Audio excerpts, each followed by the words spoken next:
The key to working with big cats, you've got to be up before dawn and you've got to stay out till after dark. But that's only half of it. You need plenty of spotters out there to find the big cats. So we've got support vehicles from Governor's Camp, where we're based. We've got 6 cameras out there actually focusing on the cats. And of course, you want to be where you want to be before the sun comes up.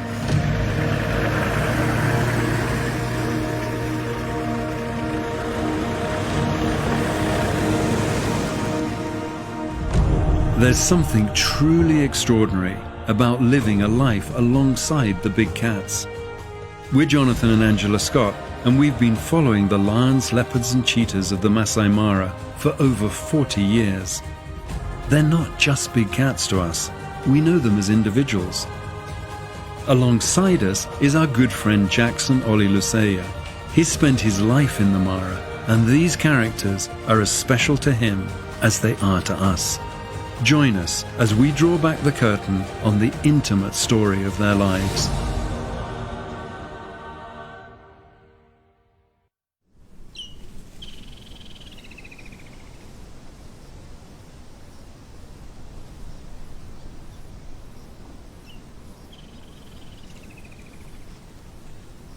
Gosh, what an amazing morning to find the 2 mothers and their cubs and Charm all together.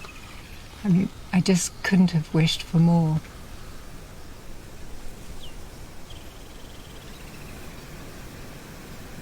I really almost can't believe how lucky I am, because this is a total first for me. I've never been able to photograph cubs so small. I mean, these cubs of Charms are only about 6 weeks old. And normally they would be tucked away and we just wouldn't be seeing them. They're just completely adorable. They're like little tiny fluffy teddy bears. When you see Charm's little ones fighting and playing, they're already going for the neck. And it's an extraordinary instinct right from such an early age. I was so concerned when Kabibi and Dada found Charm's den and brought their 3 cubs over, because Charm's little cubs were way too small. But actually, our 2 little cubs are showing that they can cope with this. I can't help laughing because, you know, can you imagine when you're a kid, a couple of little playmates, a little bit smaller than you can push them around, you can wrestle with them, bite them, you know, do all the things lions love to do. But actually the little cubs now look as if they're capable of withstanding that. In fact, sometimes they actually fight back. They're feisty little things. They'll probably grow up to be the 2 toughest cubs on the block.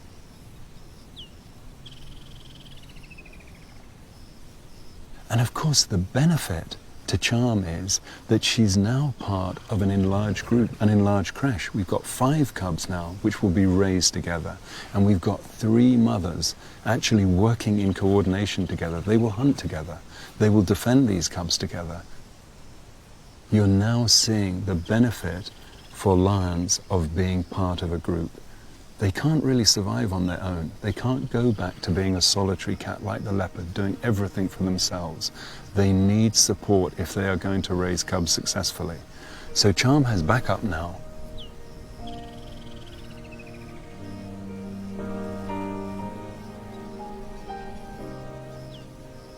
So this is an extraordinary day, a day of celebration for the Marsh Pride.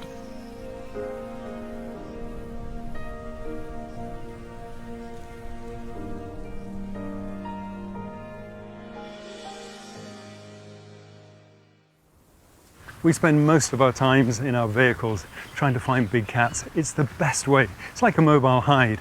But once in a while you get a call that says you can be on foot. We just heard from Ricaro Camp that Bahati's cubs are right in front of one of their tents.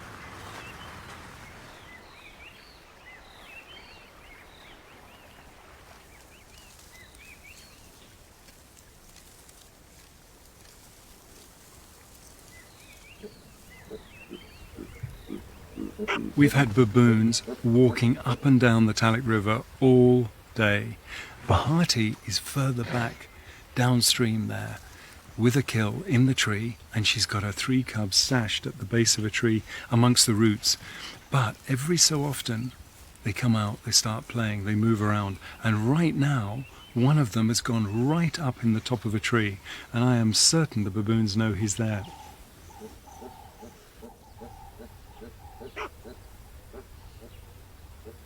And every so often, barking, alarm calling, the big males letting all the other members of the troop know there is a predator around here.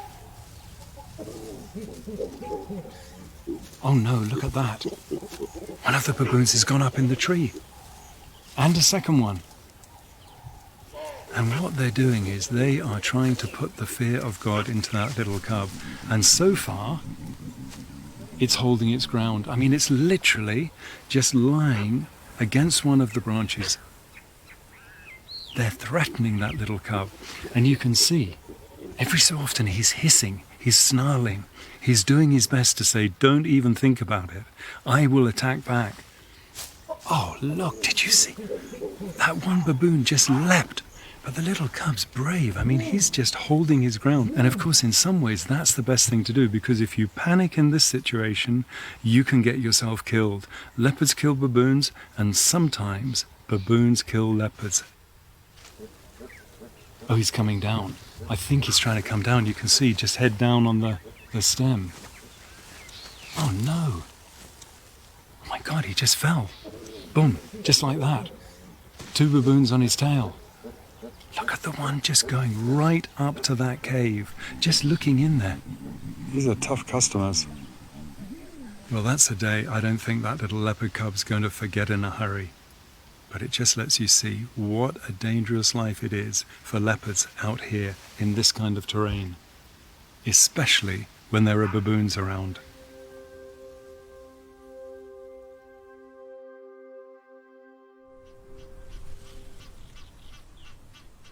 When we started filming the Marsh Pride, one of our young females, we called her Carly, was heavily pregnant.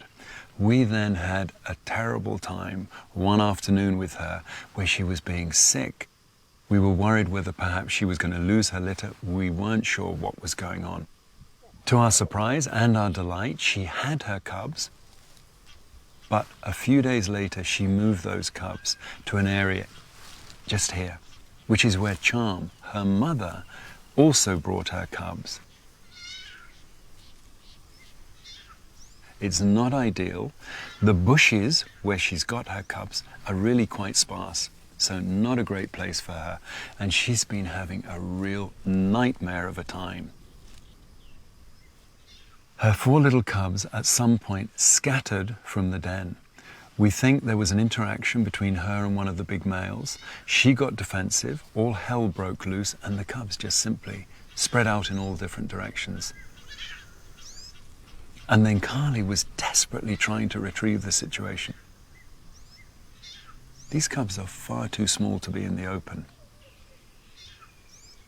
Their eyes have just opened, they're still sort of milky blue.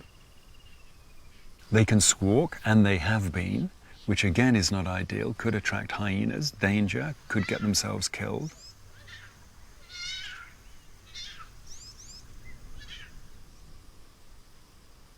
But the problem is, she's now got 4 cubs in 3 different dens. To me, that is a disaster.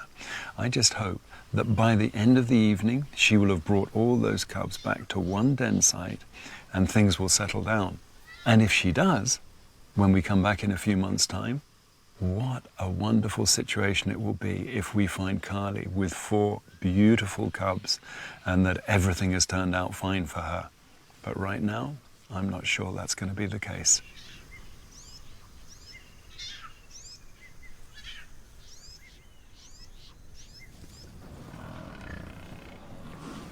We used to have massive herds of buffalo here in Namara. I mean, you could see 500 animals together. But over the time that I've been here, every so often you get a really tough drought. And buffalo are very prone to drought. They have to drink every day. They need nice, lush vegetation. And so gradually over the years, the number of buffalo that you see within the reserve have diminished. The benefit of living in a herd it's sort of obvious. There's more of you. And if lions were to try and attack a herd like this in the daytime, the rest of the herd will gather round and drive the lions away.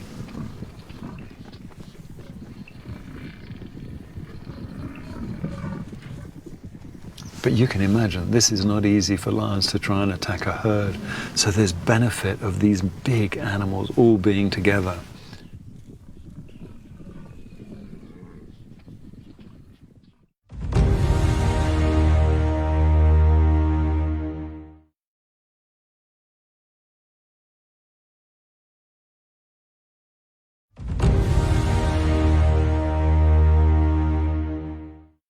Okay, there's the mother of all storms brewing. I thought I just had time for a quick shower. And the word came through. Lions hunting buffalo. This is the big one. This is the big one. Lions against buffalo.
I mean, talk about the A-team. These females, these lionesses, they know all about buffalo. And they are a great team. And it takes teamwork, cooperative hunting, each playing a part in this whole battle.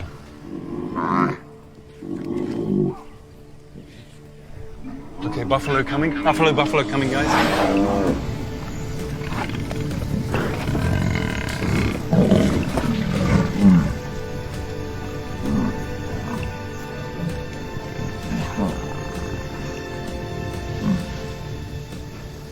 This is what these animals do. When they hear a fellow buffalo bellowing like that, and they respond all together, collectively, the herd instinct. One of us is down, let's get there, let's rescue it. Now it's cat and mouse. This bull looks old, he's hobbling, and he is surrounded by lions. My God, what are they doing? It's like they're attacking him. Or are they trying to lift him? I've never seen anything like that. What are they doing? Look. This is extraordinary. Are they trying to help him and sweep him away? At first it looked like they were attacking him. I've never seen anything like that. Look. My God, look. That is the most extraordinary thing. They're almost carrying that buffalo along with the herd.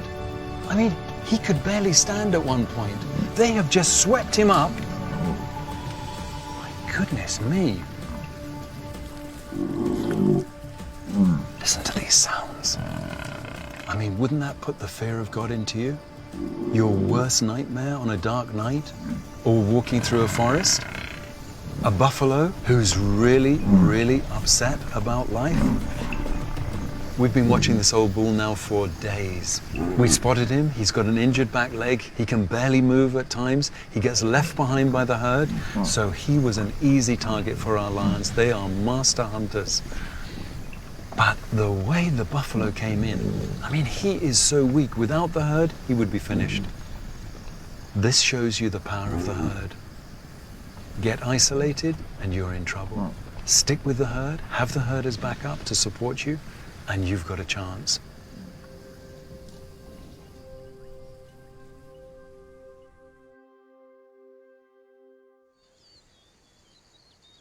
Malaika is hungry. While the cubs are playing, Malaika is really weighing her options. There's Thompson and one impala there. She's looking, there's more impalas there. Where can she get closer easily She's up and she's absolutely still. She's really, really, really thin. Unbelievable. Nearly 3 days she has not had a meal. Well, the thing is, she's going to be very fast because she's light.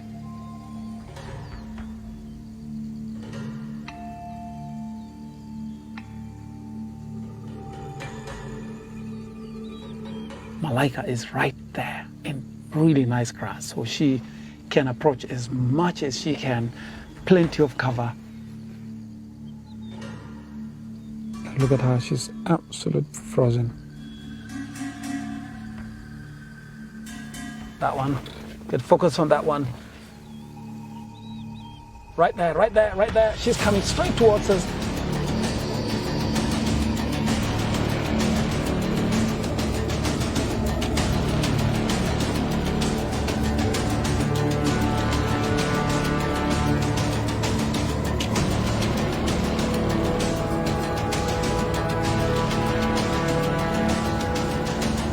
She's absolutely fantastic. Wow!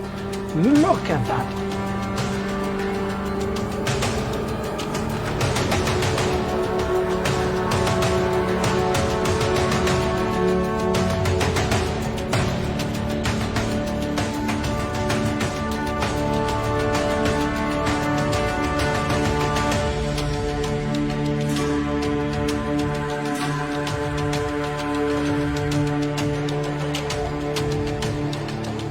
This is the most incredible kill I've ever seen.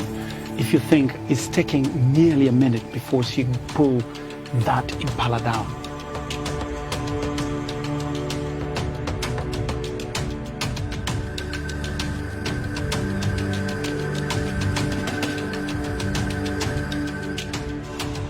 Really, she has struggled because it's a big animal, but it's a big prize.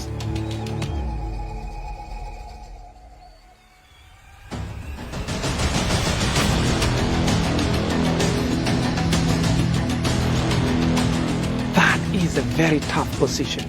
You know, she does not need an injury right now because she's got cubs to look after. And this impala is not giving up.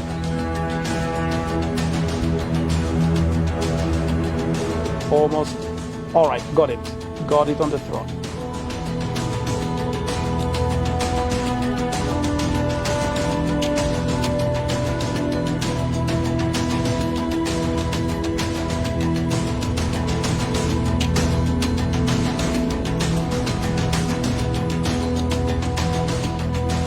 And the babies are coming from behind. That is brilliant. They're helping.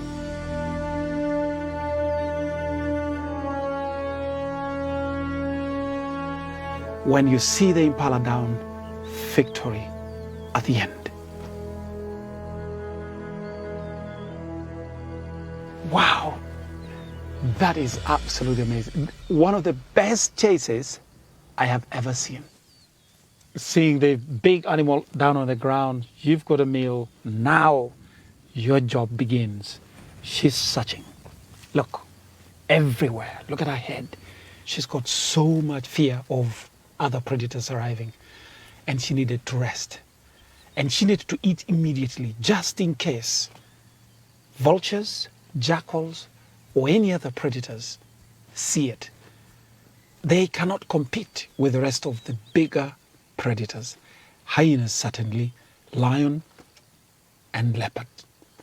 In the case of an attack from another predator, it's only her and her cubs. Right now, they're tucking in the food that they just brought down. Eat, eat, eat, eat, quickly, rest. And they will continue eating and resting for the rest of this afternoon today.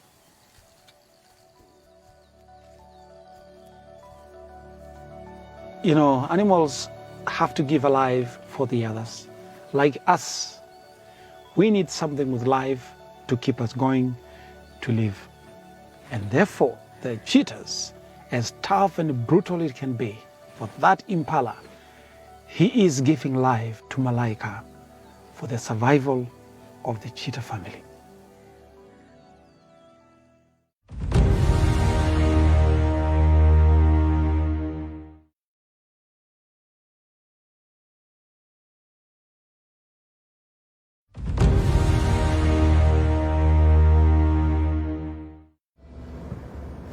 all hell's broken loose this morning. We heard that Bahati and the 3 cubs have been spotted. Yes, 3 cubs. As she moved along the edge of the bank, 2 lionesses and a young male lion attacked. There was a hell of a racket. I haven't got a clue whether the cubs are safe or not. Hear that? A whole troop of baboons now moving with purpose, just along the same pathway as Bahati was taking. Bad day for leopards isn't even the beginning of it.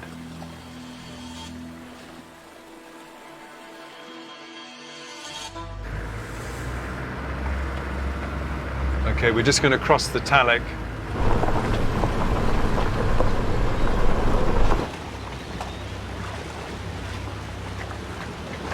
Heard word, yeah, here comes the water. Oops, coming in. It's like being at the seaside.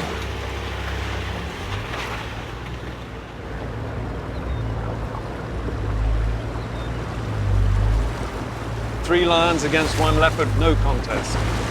And they are ruthless when they attack. Here they are, right up here. For any leopard, lions are their greatest enemy, their greatest danger. And it's just no contest. Lions are so much bigger. Think about a female leopard, like Bahati, maybe 40 kilos, 100 pounds. A lioness, maybe 250, even 300 pounds, a big one. And to give you an idea as to how serious it can be for a leopard, Bahati's mum, Olive, 12 years old, bitten through the skull, 1 bite, killed by lion.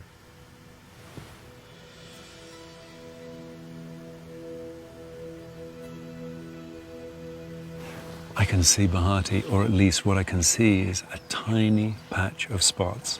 Occasionally her eye, just shrouded by the croton thickets. Now that's exactly what she needs right now. She needs to keep hidden from those lions. From where she is, she doesn't know the fact that that young male crossed the river, has come back again. And what about the cubs? I keep thinking, if she was with the cubs, surely I'd see her licking. She'd lie down, she'd let them suckle. 3 cubs with 3 lions? It'll be a miracle if those cubs survived.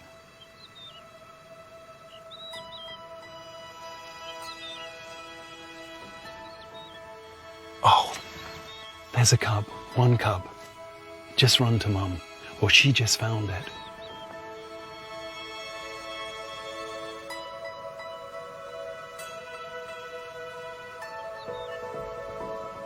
For a mother leopard to raise 3 cubs, I've seen it twice in all my 40 years in the Mara. Very tough call.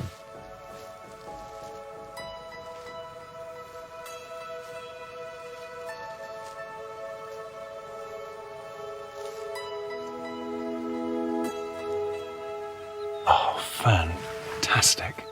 A 2nd cub. So she's gradually picking up the pieces.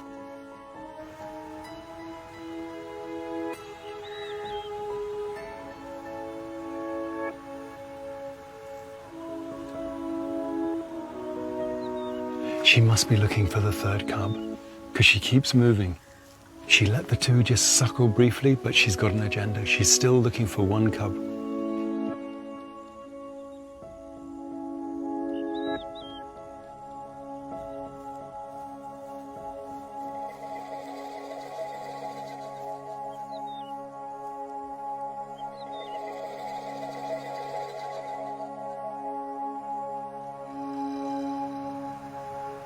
She's so nervous. And this is because this is where the lions were. She is very nervous, very anxious. Is she leading the cubs into trouble?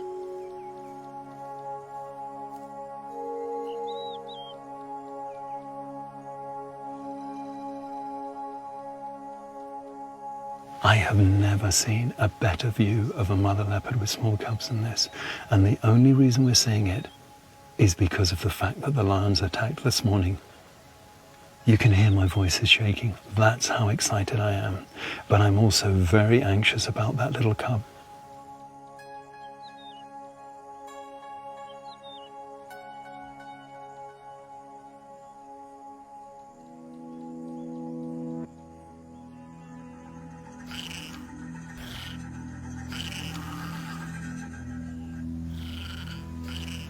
Hear the little cub, those little tiny calls.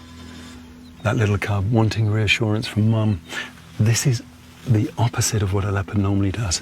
Normally, as we've seen, Bahati wants to be in the bushes, in the shadows, unseen. Look, and you see how vulnerable they are. You see, at the slightest thing, the cubs go, but they're learning. This is all experience for them.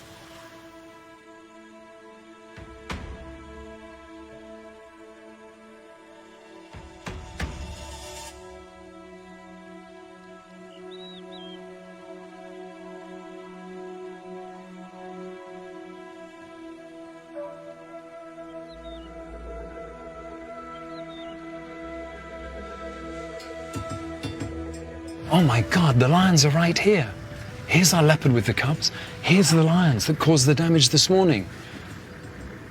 Just 100 meters separating them. She doesn't even know they're there. But they haven't spotted her.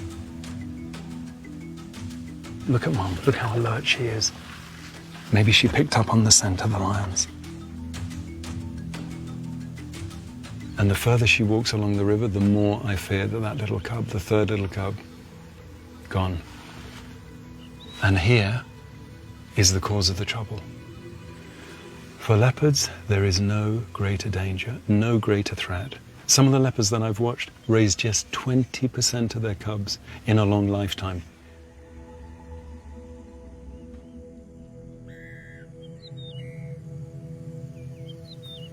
Bahati's just disappeared into this croton thicket with the two little cubs. And I reckon she's going to keep on searching all day for that third cub. And people sometimes say, you know, do the cats grieve? Do they have a sense of loss? You only have to look at Bahati and see the way she stops, she looks, she calls, she searches. This could go on all day.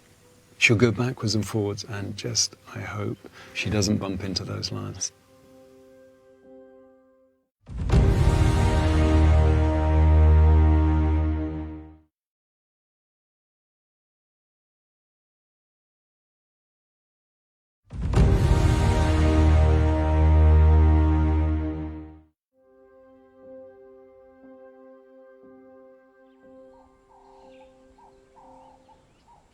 The cubs, after they kill, they have blood on their faces.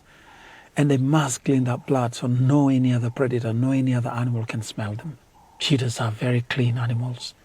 They have to make sure that no smell whatsoever can be smelled by other predators while they are sleeping. Cheetahs have to watch their backs all the time. Up in the sky, the vultures are starting to roll in. Malaika is looking. She knows vultures means other predators arriving into the scene. So Malaika would be even worried twice as much. I can see on the ground shadows, and I see one even arriving really close. They're circling. They cannot kill anything themselves. They're scavengers. Therefore, they go really high up and watch the movement of all these predators. I believe when Malaika was hunting and she was tackling and fighting, the vultures were looking from above. They can smell, they can see, they've got the most unbelievable eyesight. That's what they survive on. Without having such good eyesight, they would have been extinct years ago. Look at the cub. Now they're starting to really become protective to the kill. Look at her. She's chasing the vulture. Look, look, look. She is surrounded. Just imagine being a single mom. She has no help, no one absolutely on scene to help protect the kill, protect the cubs in terms of danger. It's only Malaika alone. Single mothers have it tough. Malaika fed really well now. You can see the stomach is filling up.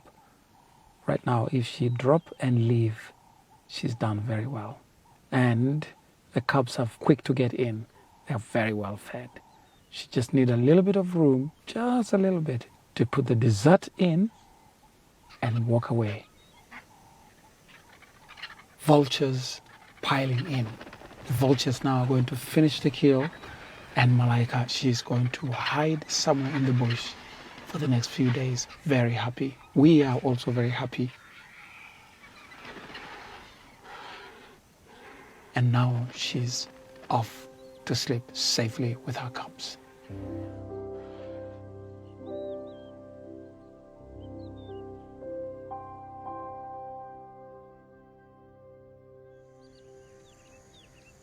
What a legend. Scarface.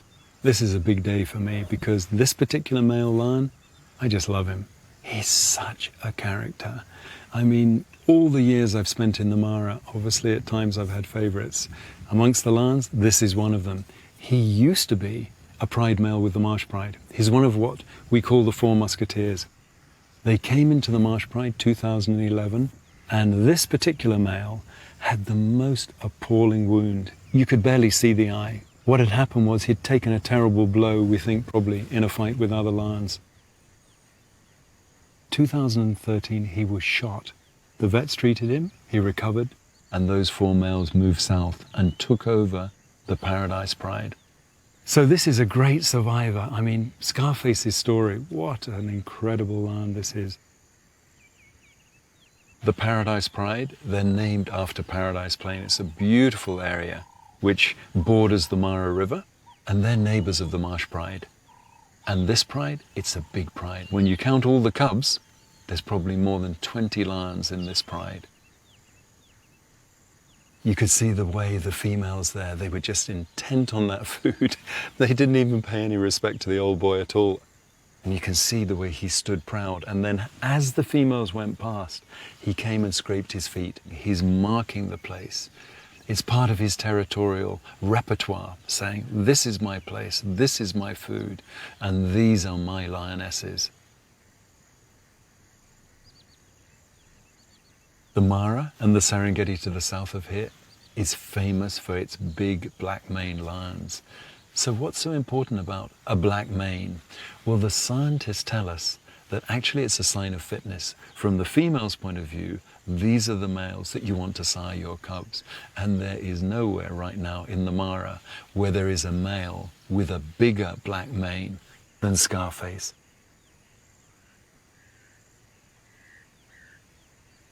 Just as I'd hoped, here they come, the mums with the cubs. Oh, what a sight. We call the Mara a kingdom of predators, but right now it's a kingdom of lions. And what you can see very clearly here is how well the creche works. 2 females, 6 cubs, all a similar age.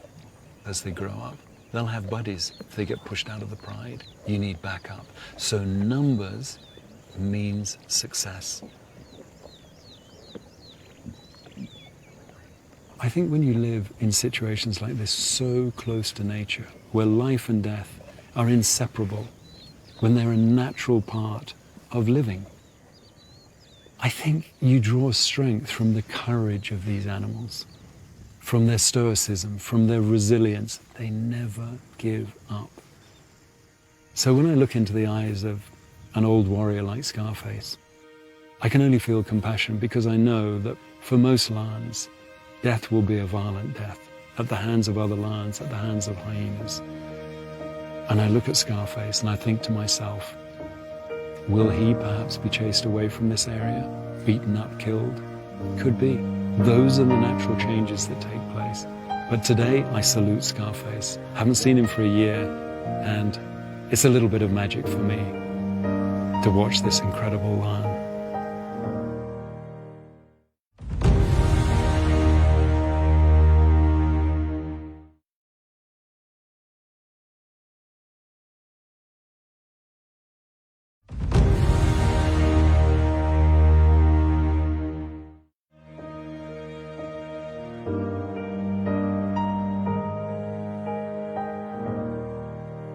This is a spotted hyena.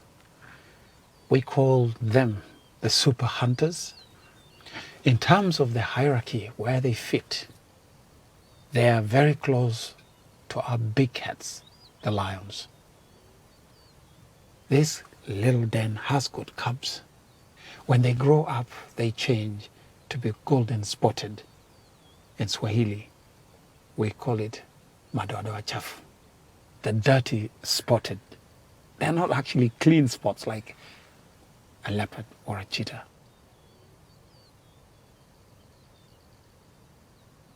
It's got a little toy, and you can see the male there is joining them and said, I want to play too. A hyena clan, it's led by a matriarch, so the female is the boss. If you come back in the next life, please do not come as a hyena male. They are nothing. The males will do the hunting because they are often hungry. They never have enough. So you'll find the males chasing and making most of the kills. And guess who come? The boss, the female hyena. Eat, bully, take everything they need, and leave the scraps for the boys.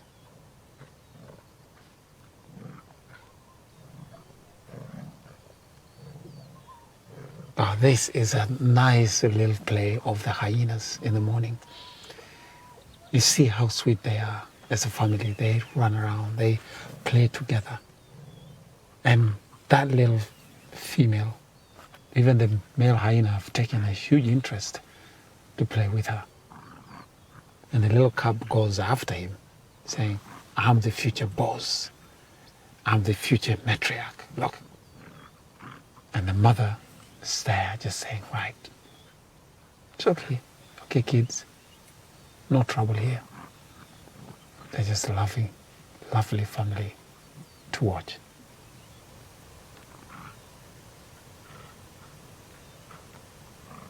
This is one of the few animals that are born with teeth in their mouth and they can kill. Hyenas kill as much as 70% of their food.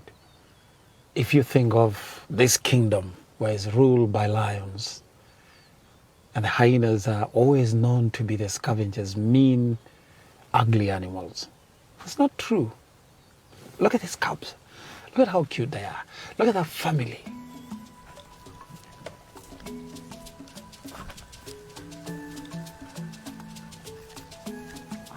They're not the baddies. And they actually do a fantastic job cleaning up the environment, cleaning up the wildebeest carcasses. They are the real #1 cleaners. When people come to the Mara and they are all running after the big cats, they forget the hyenas are just as special.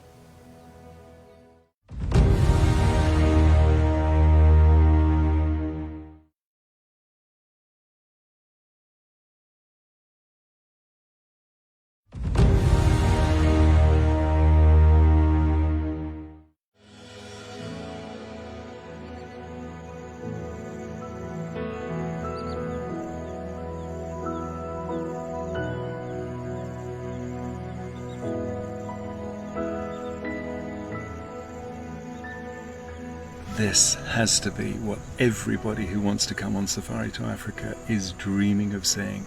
A pride of lions, lionesses, cubs of different ages, play, interactions, and as a setting, an old tree stump like that. I tell you, anybody who is here today watching this is going to be in heaven.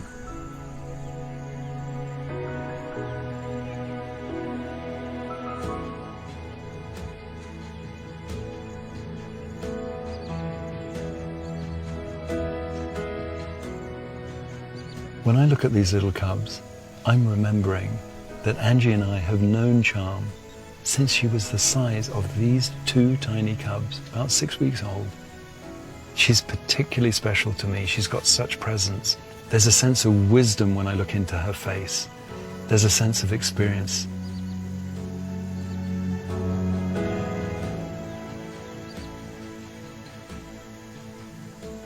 She's an old lioness. Many lionesses don't live this long. And it could be that these 2 cubs, if they survive, will be her last litter.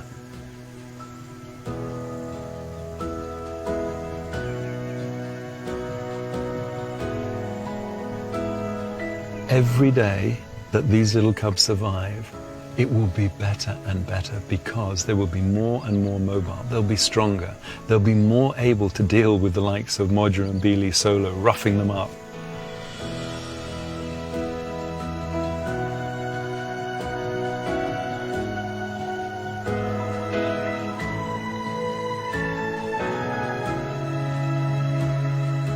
So this, for me, is just a wonderful piece of history, and I am rooting for those little cubs' survival. It's that big cat legacy. It's that sense of continuity, the unending story, and it'll be carrying on, hopefully, long after I've disappeared this world.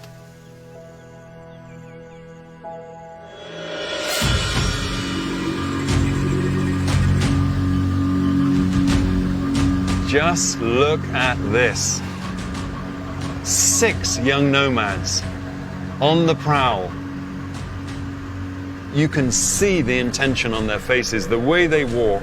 They are really pumped up, and they're going to cause a lot of problems. Any males in this area, their days are numbered. And what about Modra and Beely and Solo, our 3 little marsh cubs? If these males came over the rise and took over that pride, those cubs would be toast. And can you imagine if you were pride males and you saw these 6 headed towards you? Because their moment is about to happen.